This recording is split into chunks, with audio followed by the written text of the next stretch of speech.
நண்பர்கள் அனைவருக்கும் அன்பார்ந்த வணங்க. இன்றைய பதிவில் அதிக கறவைத்திறன் கொடுக்கக்கூடிய ஒரிஜினல் சிந்தில் சினை மாடு ஒன்று விற்பனைக்கு வந்திருக்குது.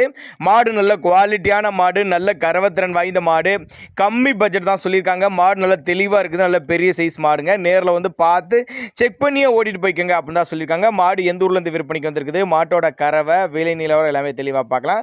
அதுக்கு முன்னாடி நம்ம சேனலை சப்ஸ்கிரைப் பண்ணிட்டு இந்த வீடியோவை ஸ்கிப் பண்ணாமல் பாருங்கள். மாடு வந்து 9 மாதம் சினியாக இருக்குது. மாடு 9 மாதம் சினியாக இருக்குது. ஒரிஜினல் சிந்து அப்படின்னு தான் சொல்லியிருக்காங்க. இந்த கண்ணின டைம் பார்த்தீங்கன்னா ஒரு 10லேருந்து ஒரு 15 நாட்கள் டைம் பிடிக்கும். 2020 லிட்டர் கறவை கொடுத்துருக்குது. இந்த இதிலே அதே கறவை சொல்லி கொடுக்கலாம்னு சொல்லியிருக்காங்க. விற்பனைக்கு வந்திருக்க இடம்னு பார்த்தீங்கன்னா திருச்சி மாவட்டம் லால்குடி தாலுகா புள்ளம்பாடி என்ற பகுதியிலேருந்து விற்பனைக்கு வந்திருக்குது. ஆல் ஓவர் தமிழ்நாடு டிரான்ஸ்போர்ட் வசதி. மாடு நல்ல பெரிய சைஸுங்க, யார் வேணால் ஹேண்டில் பண்ணலாம். குழந்தைங்கள் முதல் பெரியவர் யார் வேணால் ஹேண்டில் பண்ணலாம் அப்படின்னு தான் சொல்லியிருக்காங்க. ஒருவேளை நான் கொடுக்கக்கூடிய தகவல் உங்களுக்கு போதுமானதானா கூட தாராளமாக அவரோட கான்டாக்ட் நம்பர் பாருங்கள், டிஸ்பிளேல கொடுத்துருக்க, தொடர்புங்க. நேரில் வாங்க, அனுசரித்து பண்ணி கொடுத்தலாம். நான் டிரான்ஸ்போர்ட் வசதி வேணும்னா கான்டாக்ட் பண்ணுங்கள். அப்போ தான் நம்மளோட விற்பனை தெரிஞ்சுக்க. அப்படி தேவைப்படும் நபர்கள் மட்டும் தாராளமாக கான்டாக்ட் பண்ணுங்கள்.